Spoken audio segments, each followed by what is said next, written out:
सारा प्रणाम। मैं हूं आमिर किरमानी और मैं इस वक्त मौजूद हूं हरदोई लोकसभा क्षेत्र में, हरदोई शहर के शहीद उद्यान में मौजूद हूं।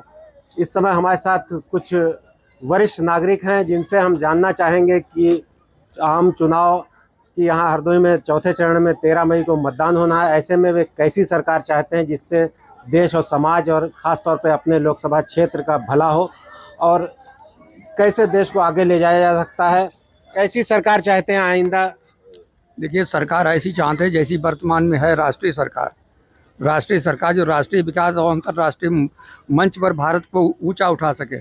इस सरकार ने 10 वर्षों में भारत को बहुत विश्व स्तर पर ऊंचा उठाया है, इसलिए हम तो उसी के पक्ष में हैं। दूसरी पार्टियां आपस में लड़ करके और परिवार का अपना बंटवारा कर रही हैं, बस।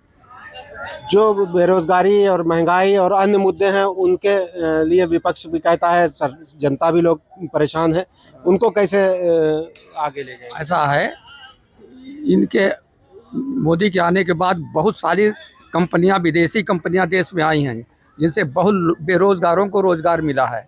सरकारी नौकरियां बहुत ही सीमित हैं, कोई सरकार भी पूरी जनता को नौकरी नहीं दे सकती है। इसलिए इन्होंने तो फिर भी कई करोड़, मतलब काफ़ी नौकरियां दी हैं। और इतने बड़े राष्ट्र में, संसार का सबसे बड़ा राष्ट्र है जनसंख्या में, ये समस्याएं तो थोड़ी बहुत आती ही रहेंगी। 2 करोड़ प्रतिवर्ष नौकरियां देने का वादा किया था। वादा कोई ऐसा प्रमाण आपके पास है? कोई बताइए ना, कब कब कहा ऐसा है? ये झूठ उड़ा रहे हैं विरोधी लोग। 2 करोड़ की, जैसे उस समय बता दिया था सबको लाखों रुपया बांट दिए जाएंगे, ये भी एक झूठ उड़ाया गया। किसी के पास कोई तर्क नहीं। जब पूछा जाता है आपके पास कोई तर्क है, आपके पास कोई उदाहरण है, कोटेशन है, वक्तव्य है मोदी का, इसमें उन्होंने कहा कि हम 2 करोड़ देंगे नौकरियां, ऐसा तो कोई है नहीं। जैसे आप हरदोई के जो जनप्रतिनिधि हैं जो जीतते चले आ रहे हैं, उनसे कितना संतुष्ट हैं? हरदोई के विकास से कितना संतुष्ट हैं? हरदोई का विकास होना चाहिए, और ये है, क्या क्या कमियां हैं जो यहाँ दूर की जानी चाहिए? कमियां थोड़ी बहुत बनी हैं उनका जो है विकास, क्योंकि यहाँ के जो एमपी हैं वो क्षेत्र का अपने जो है नहीं दौरा करते हैं, न वो समस्याओं के बारे में मिलते हैं किसी से। ये है। वो 5 बार सांसद हो चुके हैं, इस बार फिर से भाजपा ने उनको रिपीट किया है। उनके कार्यों से कितना संतुष्ट हैं, और आइंदा जिसको भी चुनेगी जनता, उनसे क्या चाहते हैं? ये तो नरेंद्र मोदी के विचारों पे और नरेंद्र मोदी के हिसाब से जनता वोट दे रही है। इनका सांसद का कोई विशेष अपना रोल नहीं है। तो जैसा कि आपने सुना कि आपका कहना है कि मोदी जी के नाम पर वोट दिया जा रहा है, सब लोग उन्हीं के नाम पे वोट दे रहे हैं, सांसद की उपेक्षा से हर कोई परेशान है। और मैंने सोचा है कि वो सरकार होनी चाहिए जो युवाओं को रोजगार दे। इस सरकार ने वादा किया था कि युवाओं को रोजगार देने के लिए, 2 करोड़ रोजगार देने के लिए, अब तक उस पर खरे नहीं उतरे हैं। वैकेंसी निकालते हैं, पेपर कराते हैं और पेपर लीक करा देते हैं। तो ये वर्तमान की जो सरकार है, पेपर लीक सरकार है। युवाओं का इनके तरफ कोई ख्याल नहीं है। महिला विरोधी सरकार है। ओलंपिक पदक विजेता महिलाओं ने जंतर मंतर पर धरना प्रदर्शन किया, उनकी बात नहीं सुनी गई। चाहे मणिपुर को ले लीजिए, वहाँ महिलाओं के साथ जो कुछ भी हुआ सोशल मीडिया में सबने देखा है। आज तक हमारे प्रधानमंत्री जी वहाँ जाना नहीं चाह रहे हैं। मैं किसान हूँ, किसान का बेटा हूँ। इस समय जानवरों से, आवारा पशुओं से इतना परेशान हूँ, फसलों को बचाने के लिए रात रात भर जागना पड़ता है और जानवरों से फसल बचा नहीं मिलती है। ये अमृत काल बता के उन्होंने जो वाटर सप्लाई की लाइनें खोदी हैं, गाँव की सारी सड़कें खोद डाली हैं, सारी सड़कें खुद ही पड़ी हैं। बिजली का अभी हाल बहुत ख़राब है। तो ये सरकार जो है, जो सारे लोग कहते हैं राष्ट्र की बात है, ये बात तो ठीक है, राष्ट्र की बात तो ठीक है, लेकिन राष्ट्र में जब हम ही नहीं रहेंगे, हम ही सुरक्षित नहीं रहेंगे, तो राष्ट्र की सेवा कौन करेगा? अभी इलेक्ट्रॉनिक बॉन्ड, चुनावी चंदा लो, धंधा लो, इनका काम है। दुनिया का सबसे बड़ा स्कैम हो गया है, इस पर कोई चर्चा नहीं करना चाह रहा है। सारे लोगों से इन्होंने जो है, और उन कंपनियों से चंदा लिया है जिनका खुद का कारोबार बहुत कम है और चंदा उनसे 10 गुना 100 गुना ज़्यादा दिया है, उस पर मुँह नहीं खोलना चाह रहे हैं। तो ये सरकार जितनी जल्दी हो उतनी जल्दी जाए। युवाओं को ख्याल में रखने वाली, महिलाओं का ख्याल रखने वाली ऐसी सरकार चाहिए जो युवाओं को रोजगार दे सके। सपा और कांग्रेस पर परिवारवाद के आरोप लगते हैं, बीजेपी इन पर लगातार प्रहार करती रहती है, क्या इस बारे में आपका कहना है? देखिए, अपना अपना मुद्दा उछालते हैं। भारतीय जनता पार्टी में परिवारवाद नहीं है। भारतीय जनता पार्टी में राजनाथ सिंह के बेटे विधायक हैं, लालजी टंडन साहब के बेटे विधायक हैं, माननीय कल्याण सिंह जी के बेटे और पोते और बहु विधायक मंत्री हैं। ऐसी बहुत सभी, पीयूष गोयल साहब का परिवारवाद, उनका हिमाचल के मुख्यमंत्री साहब प्रेम कुमार धूमल के जो ठाकुर साहब हैं उनका परिवारवाद। तो भाजपा को अपना कुछ नहीं दिखता है, दूसरे पे वो परिवारवाद करते हैं कि दूसरा परिवार को ये जो करें वो उनका दूध पानी है, दूसरा जो करे वो आरोप है। सबसे ज्यादा परिवारवाद अगर कहीं है तो भारतीय जनता पार्टी में है। तो अशोक जी का कहना है कि सबसे ज्यादा भारतीय जनता पार्टी में परिवारवाद है, जबकि अन्य दलों पर आरोप लगाया जाता है। बेरोजगारी की समस्या मुंबई खड़ी है। और कुछ लोग हमारे साथ हैं। आप बताएं सर, क्या आप चाहते हैं, कैसी सरकार होना चाहिए? भाई साहब भाजपा विरोधी हैं और किसी को भी भाजपा या विरोध या समर्थन करने का अधिकार है। आप एक नागरिक हैं, आप खुल के अपनी बात कहें कि कोई विरोध, हम किसी के लिए ना वोट मांग रहे हैं, ना ही किसी का समर्थन करने के लिए कह रहे हैं। सरकार बहुत अच्छा कार्य कर रही है। बेरोजगार और महंगाई तो कभी नहीं खत्म होगी, संसार खत्म हो जाएगा, बेरोजगार और महंगाई कभी नहीं खत्म होगी। और अपने अपने अलग अलग विचार हैं। हम लोग मोदी को वोट दे रहे हैं, न कि प्रत्याशी को वोट दे रहे हैं। कोई 5 ऐसे प्रमुख काम जो इस सरकार ने किए हों जनता के हित में बताइए। जनता, एक तो 3 तलाक वाला किया, इससे आम जनता को आपको क्या फायदा हुआ? महिलाओं को फायदा हुआ, किसान सम्मान निधि का फायदा हुआ, उसका आयुष्मान कार्ड दिया 5 लाख रुपए का, उससे फायदा हुआ, फसलों का बीमा किया, उससे फायदा हुआ। बहुत ऐसे काम हैं जो सरकार ने किए लाभदायी। किसान को 2000 रुपए दे रहे हैं सामान्य निधि में।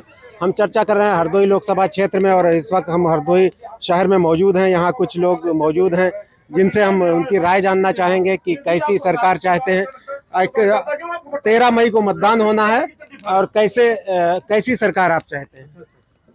अब सरकार तो हम लोग ऐसी चाह रहे हैं जो कि जन सामान्य को जो सुविधाएं मिल रही हैं, गरीबों के साथ न्याय हो रहा है। जो भी हमारी सेंट्रल गवर्नमेंट ने नीचे तक जो भी गरीबों तक का उनका हक था हर आदमी को मिल रहा है, ऐसी ही और राष्ट्रवादी हमारी सरकार है, और विश्व में उसका बोलबाला है, भारत को लोग जानने लगे हैं। तो इसलिए हम लोग ऐसी ही सरकार का भी साथ देंगे। बात अगर हरदोई लोकसभा क्षेत्र की, हरदोई शहर की करें, तो मौजूदा सांसद से आप कितने संतुष्ट हैं? उन्होंने क्या काम किए हैं और क्या आप कमियां रह गई जो उनसे अपेक्षा करते हैं? देखिए, सांसद जी हमारे जो वर्तमान में हैं, फिर लड़ रहे हैं, वो बहुत भले आदमी हैं, और उनसे बहुत ज़्यादा अपेक्षाएं नहीं हैं हम लोगों को। हम लोग मोदी जी के चेहरे को देखकर वोट करेंगे। तो आपका कहना है कि मोदी जी के चेहरे को देखकर चुनाव लड़ा जा रहा है, उन्हीं के चेहरे को हम देखकर वोट डालेंगे? फिलहाल मोदी जी के ही नाम पर वोटिंग कर रहे हैं सभी लोग। और दूसरी बात यह है कि जो आरोप लगाया जा रहा है कि भाजपा में भी परिवारवाद है। परिवारवाद का मतलब ये होता है कि जिस तरह से प्रॉपर्टी एक व्यक्ति अपने बेटे को सौंप देता है, उसी तरह से पार्टी जो है, जैसे लालू जी ने अपने बेटे को सौंप दी, मुलायम सिंह जी ने अपने बेटे को सौंप दी। तो किसी विधायक या सांसद का बेटा अगर, या मंत्री का बेटा अगर विधायक बन जाता है तो वो परिवारवाद पार्टी नहीं है। व्यक्ति परिवारवादी हो सकता है लेकिन पार्टी नहीं हो सकती है। और दूसरी बात, महंगाई की बात रही। महंगाई तो हम लोग जब 1960 में पढ़ते थे इंटर में, तब 4 रुपए किलो घी मिलता था देसी, और उस समय भी लोग कहते थे अरे अब तो बहुत महंगा हो गया। हमारे ज़माने में 1 रुपया किलो था, 1 रुपया शेर भर। तो महंगाई तो एक सापेक्षिक शब्द है। हमारे साथ कुछ युवा भी हैं यहाँ शहीद उद्यान में टहलने आए। क्या कैसी सरकार चाहते हैं? सरकार ऐसी चाहते हैं पेपर लीक ना हो और हमारे पेपर आसानी से हो जाएं। और शहर के लिए सांसद जी तो मतलब नाम के ही हैं, उसके अलावा कोई 5 साल बाद ही दिखाई पड़ते हैं गलियों में, उससे पहले दिखाई नहीं पड़ते हैं। और दूसरी चीज़ ये है कि मोदी जी के चेहरे वोट पड़ रहा है और कोई विशेष चीज़ नहीं। हमको अगर नौकरी करनी है तो हम हरदोई इस बार लखनऊ करें जाके। कोई इंडस्ट्री एरिया नहीं, ना कोई ऐसा मॉल या कोई ऐसी चीज़ नहीं है जिले में कि जहाँ पे हम 15-20 हज़ार कोई जॉब करने जाके प्राइवेट। सरकारी का तो हाल आपको पता ही है कि पेपर लीक इतने ज़्यादा हो रहे हैं यूपी में कि कोई परीक्षा दे रहा है तो लीक की खबर पहले आ जा रही है। कोई पेपर मतलब आसानी से नहीं दे पा रहे हैं। तो ऐसी सरकार चाहिए कि पेपर लीक ना हो, आसानी से काम हो जाए हमारा। अगर सरकारी नौकरी नहीं भी मिलती तो ज़िले में ऐसे कोई इंडस्ट्री वगैरह लगाएं या कुछ ऐसा कारखाना लगाएं जिससे हम यहीं काम कर सकें, हमको लखनऊ ना जाना पड़े 15-20 हज़ार रुपये नौकरी करने के लिए।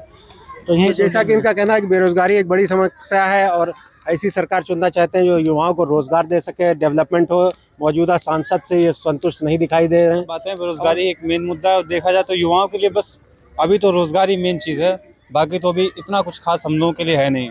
तो बस यही है, सरकार वक्त आएगा तो बताएंगे, जो जीतेगी वही हमारी है।